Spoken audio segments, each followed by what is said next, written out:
हरे कृष्ण, राधे राधे। दोस्तों, आज की इस वीडियो में आप सुनेंगे ज्येष्ठ मास में सुनी जाने वाली कहानियों के बारे में।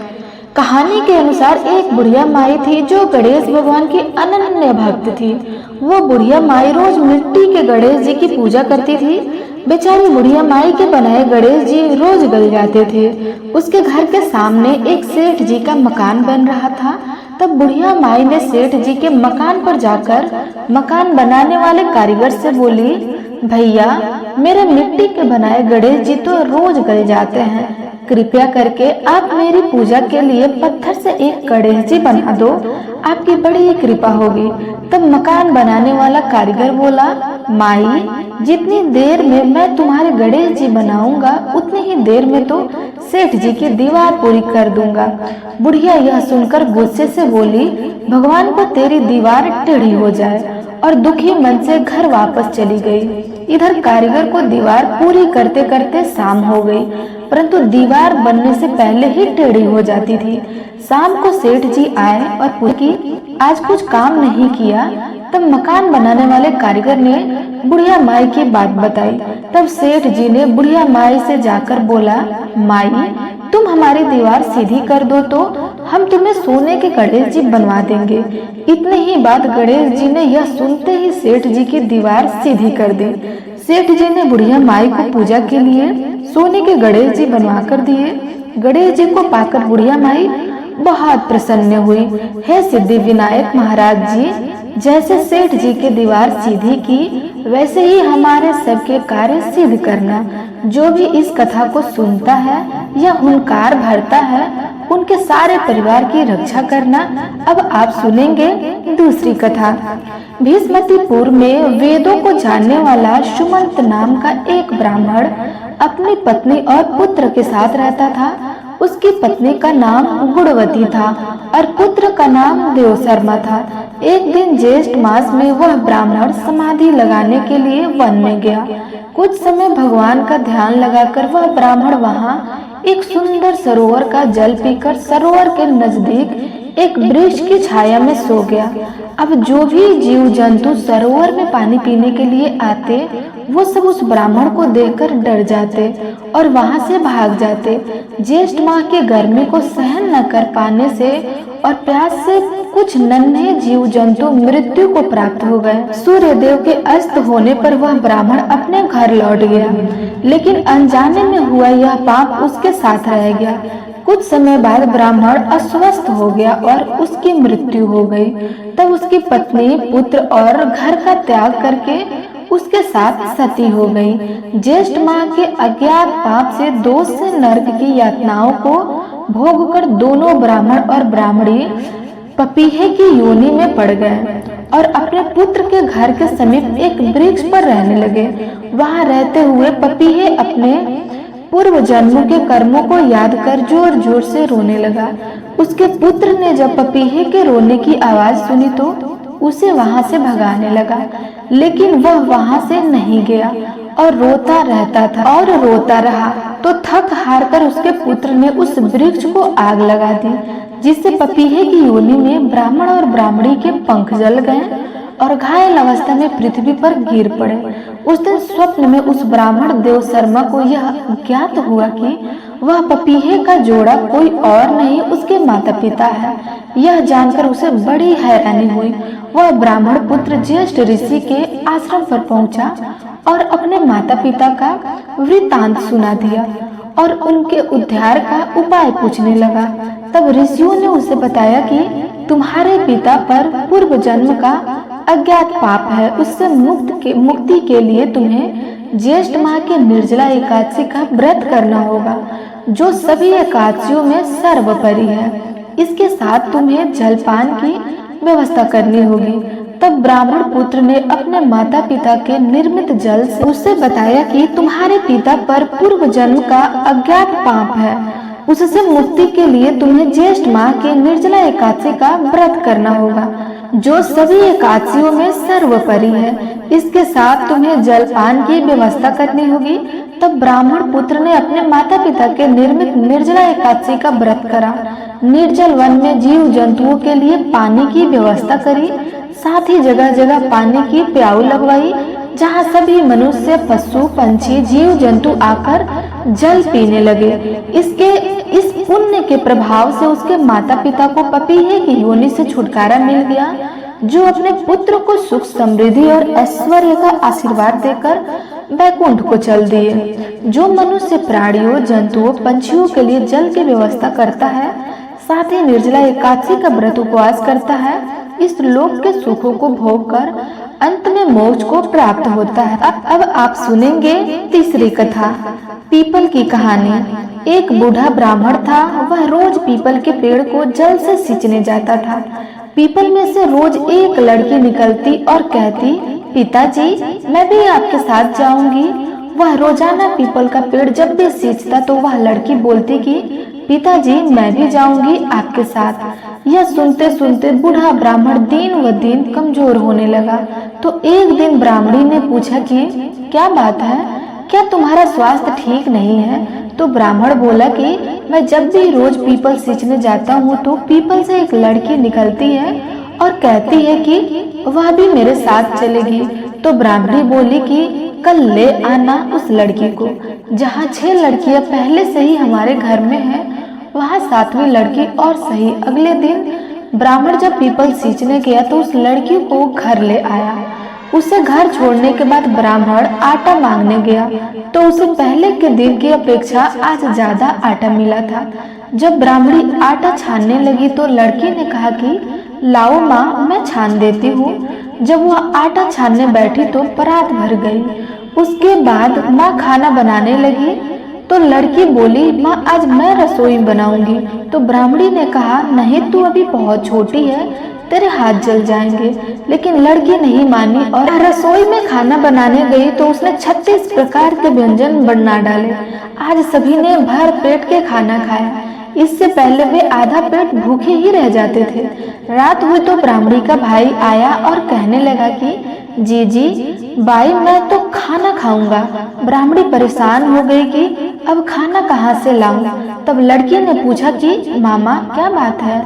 तो उसने कहा कि तेरा मामा आया है और वो रोटी खाएगा, लेकिन रोटी तो सबने खा ली, अब उसके लिए कहाँ से लाऊंगी? लड़की बोली कि माँ तुम चिंता मत करो, मैं बना दूंगी। और वह रसोई में गई और मामा के लिए भी 36 प्रकार के व्यंजन बनाया। मामा ने भर पेट के खाना खाया और कहा कि ऐसा खाना इससे पहले हमने कभी नहीं खाया। तब ब्राह्मणी ने कहा कि भाई तेरी भांजी है, उसी ने बनाया है। जब शाम हुई तो लड़की ने बोला कि माँ चौका लगा के चौके का दिया जला देना, कोठे में मैं सोऊंगी। बुढ़िया बोली कि ना बेटी तू डर जाएगी, लेकिन लड़की बोली कि नहीं मैं नहीं डरूंगी, मैं अंदर कोठे में ही सोऊंगी। वह कोठे में ही जाकर सो गई। आधी रात को लड़की उठी और चारों ओर आंख मारी तो धन ही धन हो गया। वह बाहर जाने लगी तो एक बूढ़ा ब्राह्मण सो रहा था। उसने देखा तो कहा कि बेटी तू कहाँ चली गई? तब लड़की ने कहा कि मैं तो दरिद्रता दूर करने आई हूँ, अगर तुम्हें दूर करवानी है तो तुम भी करवा लो। उसने बूढ़ी के घर में भी आंख से देखा तो चारों ओर धन ही धन हो गया। जब सुबह हुआ तो सबने उठा और देखा कि लड़की घर में नहीं है, तो वो सारे लोग ढूंढने लगे कि लड़की कहाँ चली गई। बाहर तो बूढ़ा ब्राह्मण सोया था। वह बोला कि वह तो लक्ष्मी माता का स्वरूप थी, जो तुम्हारे साथ मेरी भी दरिद्रता दूर करने आई थी। हे माता, जैसे आपने उन सब की दरिद्रता दूर की, वैसे हम सब की करना। जो इस कथा को सुनता है या हुंकार भरता है, उन सब की दरिद्रता को दूर कर देना। अब आप सुनेंगे चौथी कथा।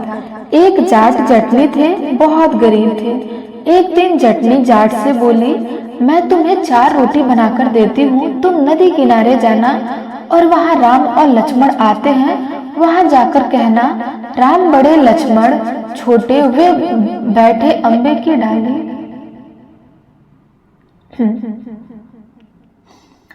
अब आप सुनेंगे चौथी कथा। जाट और जटनी थी।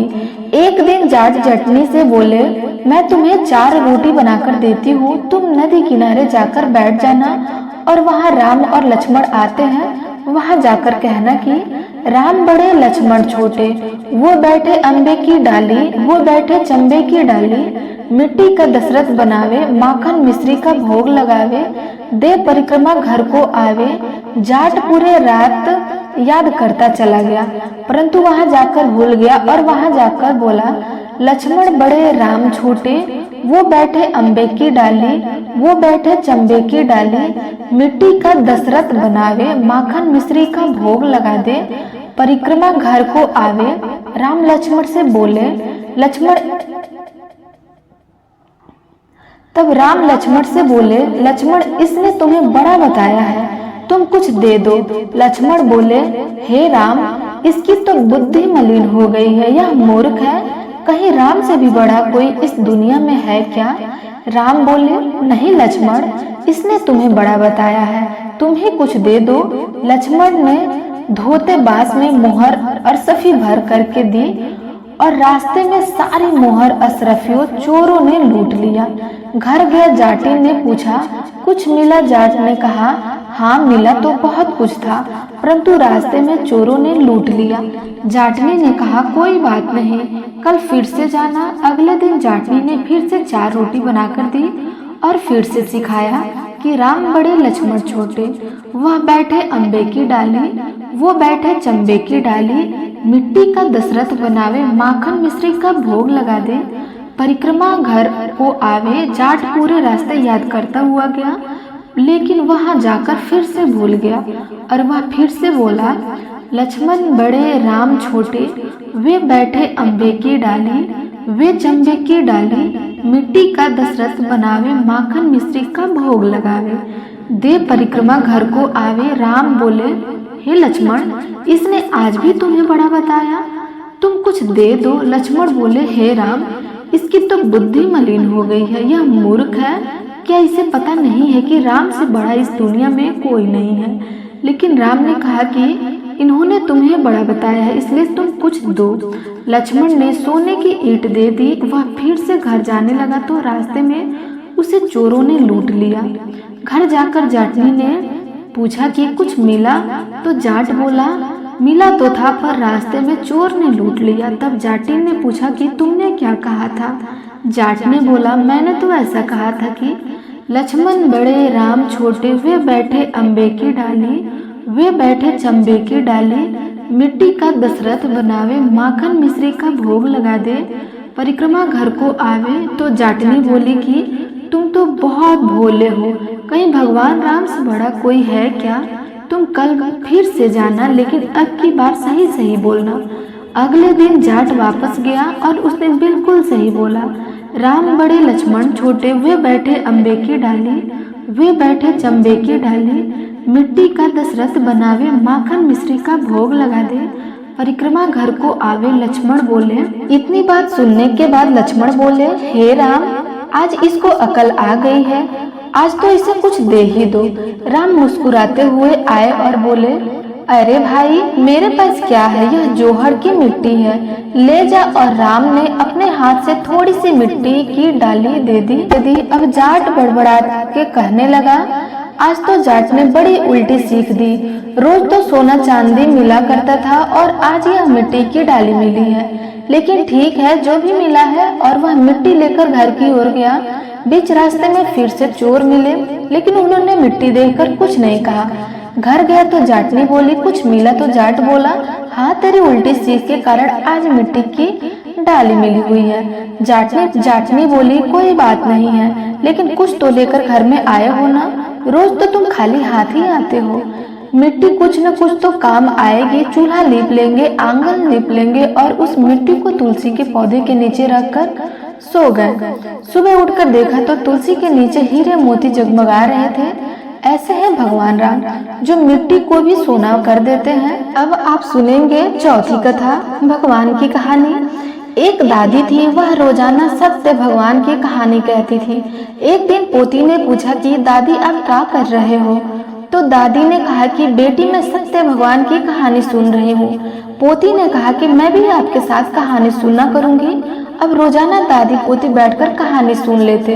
दादी एक लोटा पानी भरकर उसमें फूल रखती और कहानी कहती और पोती हुनकार भर लेती। कहानी सुनने के बाद लोटे के जल से सूर्य भगवान को अर्घ्य लगा देती। कुछ समय बाद पोती की शादी हुई तो पोती विदा होने लगी तो दादी ने कहा कि बेटा कुछ तो नहीं है, ना ही मेरे पास तुम्हें देने के लिए। तुम एक लोटा पानी व 2-4 फूल डालकर ले जाओ। रोजाना सत्य भगवान की कहानी सुन लेना, यह नियम मत छोड़ना। अब पोती विदा होकर गई।